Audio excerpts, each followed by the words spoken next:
Svi smo mi mnogo vremena proveli u školskim klupama, ali pitanje je da li bi ostali normalni da smo to vrijeme proveli u ovih 5 škola. Pa tako pretplatite se na kanal kako bi vidjeli još ovakvog sadržaja i uživajte u videu.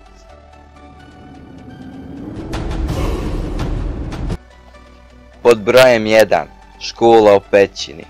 Dongzong, nadam se da sam pravilno izgovorio, je osnovna škola smještena u Pećini, siromašnoj kineskoj Džizou provinciji. Bez podrške države, lokalno stanovništvo je samo odlučilo da je otvori za potrebe svoje djece 1984. godine. Neki đaci morali su da provedu po 6 sati u putovanju da bi došli do nje. Mnogi mještani strahovali su da bi školu mogli da im zatvore, a to se i dogodilo 23 godine od njenog osnivanja. Kineske vlasti su stavile katanac na vrata uz objašnjenje da Kina nije društvo pećinskih ljudi, pa ima je logike. Pod brojem 2. Plutajuće učionice.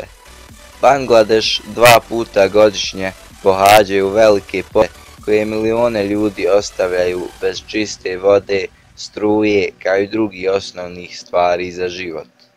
Jedna nevladina organizacija odlučila je da pomogne i sagradila kuće, zdravstvene centre i oko 100 škola na vodi. Ove brodovi koriste solarnu energiju i opremljeni su laptop računarima, imaju internet i male biblioteke, pa ovo je bolje nego u mojoj školi. Plutajuće škole istovremeno obavljaju funkciju školskih autobusa. U vanrednim situacijama i poplavama i kada ništa ne radi, škole funkcionišu. Pod brojem 3. ABO, škola pod zemljom. Ovo je do sad najluđe. Osnovna škola ABO proslavila se kao prva američka podzemna škola. Sagrađena je tokom hladnog rata u Novom Meksiku, gradu Artesia. Njena namjena, osim obrazovnog karaktera, bila je sklonište od bombi i nuklearnih napada. Sve je proteklo od ideje predsjednika Johna Kennedyja koji je htio javna zdanja da pretvori u skloništa. Tako je nastala škola koja se nalazi pod zemljom. Ima 3 različita ulaza na kojima su postavljena čelična vrata teška po 800 kg. Također, škola je opremljena i dekontaminacijskim tuševima, predviđena je da može da izdrži zračenje, kao i da podnese eksploziju jačine 20 megatona. Kada je sagrađena, imala je mrtvačnice, generator, ventilacioni sistem, kao i skladišta hrane i lijekove. Zatvorena je 1995. godine zbog visokih troškova održavanja. Pod brojem 4. Škola budućnosti. Ja mislim da u ovu školu bi svi voljeli da idemo. Sad ćete čuti zašto. Škola budućnosti nalazi se u Filadelfiji, a otvorena je 2006. godine. Učenici u ovoj školi ne koriste knjige, već isključivo kompjutere. Matematiku rade uz pomoć softvera za bilješke u OneNote, dok nastavnici koriste kompjuterizovane pametne table. Studenti imaju digitalizovane ormarice koje otvaraju sa identifikacionim karticama. Kada je otvorena, škola se suočila sa nekoliko problema. Đaci u početku nisu bili dovoljno tehnički obučeni, a i bilo je problema sa opremljenosti učionica. Nakon borbe, škola je konačno doživjela procvat. Učenici su dobijali visoke ocjene iz matematike i čitanja, a među budućim polaznicima škola je postala izuzetno tražena.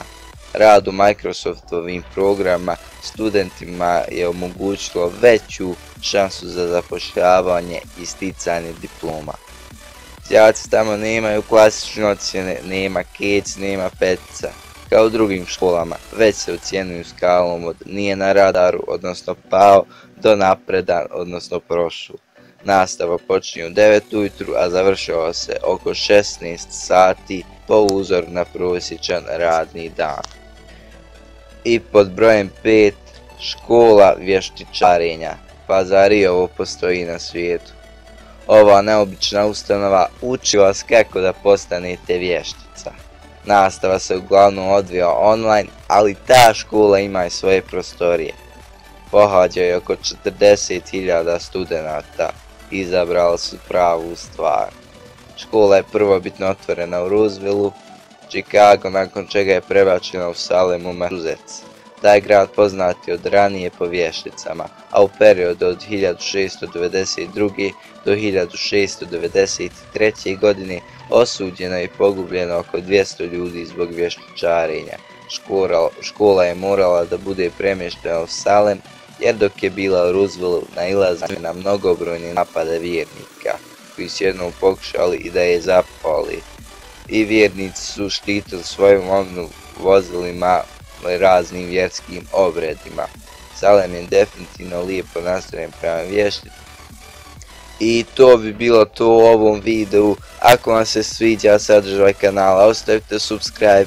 Ako vam se sviđa video, ako želite još ovakvi, ostavite like i podijelite ovaj video sa svojim prijateljima kako bi se ovaj kanal još više razvio. A do tada budite mi pozdravljeni i ono najvažnije, budite mi dobri.